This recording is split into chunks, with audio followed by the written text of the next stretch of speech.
Hey guys, welcome back to Sweet Mandolin's Urban Farm. My name is Mark Snell, in case you didn't know who I was.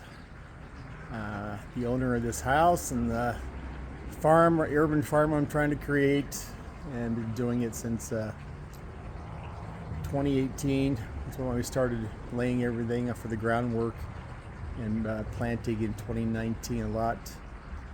And we've had a learning curve. You got to find out what works in your yard, in your climate.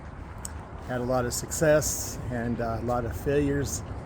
And this year we had a lot of failures. Not too many, but we had some. And it just is going to redirect the way we do things around here and what we're growing. Mostly because we had record high heat this summer, record-breaking high heat. The hottest I've ever seen it since I was born here in Phoenix area.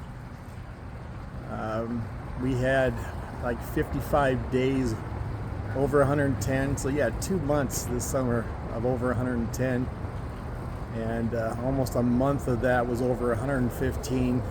Got up to 119 in a few days. So extreme heat and extremely dry for a monsoon season. The lowest amount I've ever seen. I only recorded 0.4 of an inch this whole summer. That's June through September here. And the airport confirmed that. There were other isolated places around the valley that got some heavy storm cells during the monsoon season, but they missed the airport for the most part. They missed my house. Even a couple miles away, they might have had a couple inches of rain, but not at my house. I wasn't able to collect any rainwater. So it was very trying, and water bill was extremely high. So I am changing the way I water here, mostly because I was mostly a lot of surface water on top of my wood chips because I was creating soil. My soil has been created pretty much the way I want it now, and during the rainy season, maybe in this winter when it should have a lot of rain, being an El Nino year, it'll create more good soil. So I'm going to the old Southwest deep drip system and Oyas in my raised beds and shrubs. So, and I'm even thinking about making my own clay pots to save some money. I found a lot of clay in my soil about 8 inches down. It's just thick, elastic clay soil that I could get all the clay out of there and add some silica sand and make my own clay pots. So that's another adventure we're going to be trying to do here. But I want to show you a few things that failed and things that had some success. We'll show you here. So during that heat wave, my starfruit tree back there, it pretty much lost all its leaves except for what was underneath those branches. Whatever was protected from this tree right here, that's what didn't get burnt. And so I had cut back all that dead growth and everything, but you see it's fleshing out really nicely right now with a lot of new growth. And hopefully even this winter we might even see some flowers and maybe some of our first starfruit. So I'm going to be creating more microclimates here because this tree was planted here, buried in all this concrete, and I took out a lot of the concrete and planting other things like the Arabian jasmine. I got my dragon fruit. It got sunburnt, but it's actually not too bad looking right now. The long gone didn't give me any fruit this year, but it's getting a lot of new growth right now, so hopefully we can get that coming back a little bit stronger and get some deep water to it. But I am going to these deep drip system. You can see I'm adding some 2-inch PVC that I drilled holes in, and I'm going to be getting the heads for my risers that have either 6 or 8 1/4-inch lines to them, and then you put those in there, and I'll put a rock over those so that lizards and mosquitoes don't get down in there. This is a new planting right here. This is the gold-kissed and Katy apricot trees. This is on the west side of this block wall. So this is the east side of my yard. So we want to get some apricots in here, get some deep drip started there. And then we got my figs over here, a couple different varieties. This is just the Violet de Bordeaux just starting out. But I do got the quarter line there. And you can see one of my deep drip lines that it's in there right now. So we're going to these 2-foot stakes that will give it some water right to the roots and reduce a lot of this evaporation, since my soil is getting pretty healthy. And I got another planting over on the other side over there. All right, there's a Methley plum. So we'll have some plums and apricots, and I did have one of my persimmons survive over here. I didn't even plant these. This is a tree spinach. I didn't plant those, but you can see they're starting to go to seed. So the seeds I had from when I planted this 2 years ago, they actually grew some there. And I got one over here in my backfill, some pumpkins. All this is alfalfa and purslane. I tear those out and feed it to the chickens and ducks. They love to eat that. And you can see I grow the canna around a lot of my trees, because this is last year's or last fall's planting with tangerine. And there's navel orange right in there. Behind all the canna right there, I do have a lemon, a pink lemon. I've been picking banana peppers right here. That broccoli lasted the whole summer. I feed that to my turtle and to my chickens. But my Fuyu persimmon did not burn up, so that's a bonus. Right now I got some loofah gourds vining up the fence. If you don't know what these are, this is a survival crop. It's in the sunflower family. Those are the Jerusalem artichokes. You know, they grew up, and then during the summer, during that drought, they kind of fell over. They started getting more water, and then they started growing vertically again and flowering. All this broccoli was stuff I grew last winter, and it over summer because it gets some shade, and now it's coming back again because I feed that to my flock too, the ducks and the chickens and to the turtle.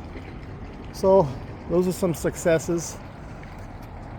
Now pond, you can see the Bermuda, not doing too bad. It got kind of dry from that drought, but it's coming back. Jaboticaba, because it got a lot of shade from the house up on the north side, it survived. It had a lot of hard water burn, salt burn, and on this side right here, that it was exposed in the sun, it did get some sunburn. But this fruit punch mango, I got some mangoes off it this year again, but it's over 8 feet tall now. It's doing very nicely. I've been trimming it back away from the sidewalk. The Cattleya guava, the strawberry guava, is doing really nice. Of course, the mulberries, mammoths, doing very well. The neem tree's insane right now. The curry back there. This is another pear right here I'm trying to get to grow.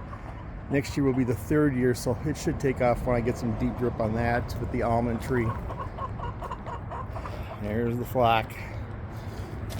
That pear, those 2 pears right there, man, they're 15 feet now. Flowered for the first time this year, so maybe we'll see some fruit next year. Mulberries are just insane here. Great for protecting your chickens from the sun and hawks and falcons or any predator birds that will take them out. I have not lost any, but getting a nice canopy in here. Now what I did lose, which is disappointing, but it was my Zutano avocado. See, I cut it down because I cut coppice that moringa back in February, And if it wasn't for that long cold winter that we had all the way up until June, when those shoots started popping up, the chickens were eating them, and that was in late June. But all these shoots right here that should have protected my avocados, that should have been this big in July, but it wasn't because it was too cold this winter and the chickens were hacking out off the tops of it. But then in July it started growing, and of course you can see how fast it grew up. Since July it's already at 15 feet after coppicing that. It was protecting my avocado the past 2 years, but I got too much sunburn on my avocados. Even the Arizona Aravipe I had to cut way back, but you see it's coming back. It survived, so it's getting some new growth on it. So now it's getting some shade. Got a few pomegranates on this pomegranate here. So that was one of my failures, and we just gotta make sure we keep the microclimate for this avocado here, as I really want that one. You see the coral vine overtook the moringa up front though, so the moringa didn't really have a chance to grow really big like it did last year, the past 2 years, because the coral vine just overtook it. I'm gonna have to cut back the coral vine this winter all the way almost to the ground so give the moringa a better chance. But the flowers on those are just beautiful. You can see it's all vines up in that tree, and it's pretty much getting the bananas full shade, which isn't what I need. Apples are doing very well. Those did fine. Peach did fine, but passion fruit, I started cutting those back. That's my yellow passion fruit, and at the end of July you can see how thick the greenery was. Lasted 3 summers, but this heat wave and drought, I don't know if it's lack of water or just the radiating heat off the rock, or maybe the combination, but that was a failure. So that yellow passion fruit there, and the purple one's totally gone. It was over here. I just tore all those vines down. I'm gonna have to rake those up and use them as mulch. But you can see the yellow passion fruit, it's still got a green trunk, so we'll see if it comes back. But I even had some passion fruits out. I found these on the ground, so there's some seeds in there. That was the purple one that I could probably grow some from seed. And here's another one of my failures. It was kind of weak anyways, but it did fruit, very small fruit this spring, but it last month it gave up the ghost. It dried up, so I'm gonna replace it with something else smaller because these trees are getting big. The peach, the Valencia orange. Calamansi did fine as a new start this spring. Maybe we'll get some limes on it. But the one thing on this living fence that did insanely well through that high heat and blazing sun all summer was it struggled a little bit, but it was getting a constant supply of water, and that's the Chinese Rangoon creeper, and it's getting a lot of green growth on it right now, so it's going to probably flower next month. But look how it looks like over here. It's up on the west side of my yard.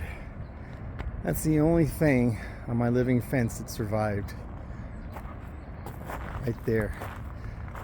All the passion fruit after 3 summers of doing gangbusters gave up the ghost. But we just make some changes with the watering and maybe a planting. See what works. I think I'm gonna put some passion fruit somewhere else where it's not going to get all the radiating heat from the rock. Another thing that got a lot of radiating heat from the rock and the concrete was my Asian white guava. I'll show you that.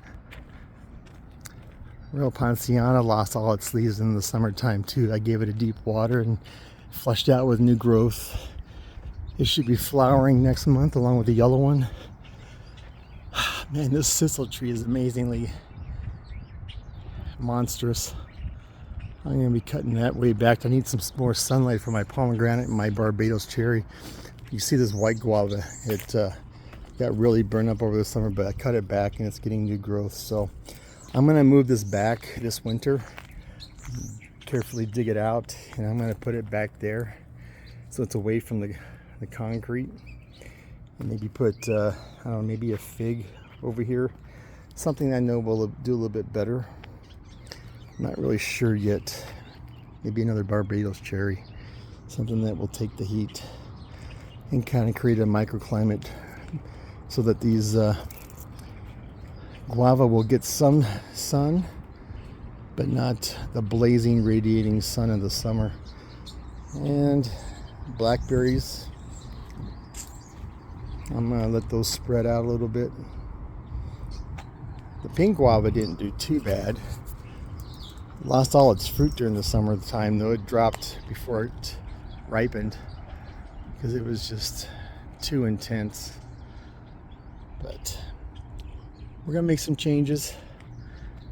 So those are my failures and successes this year. Hope this helps some of you.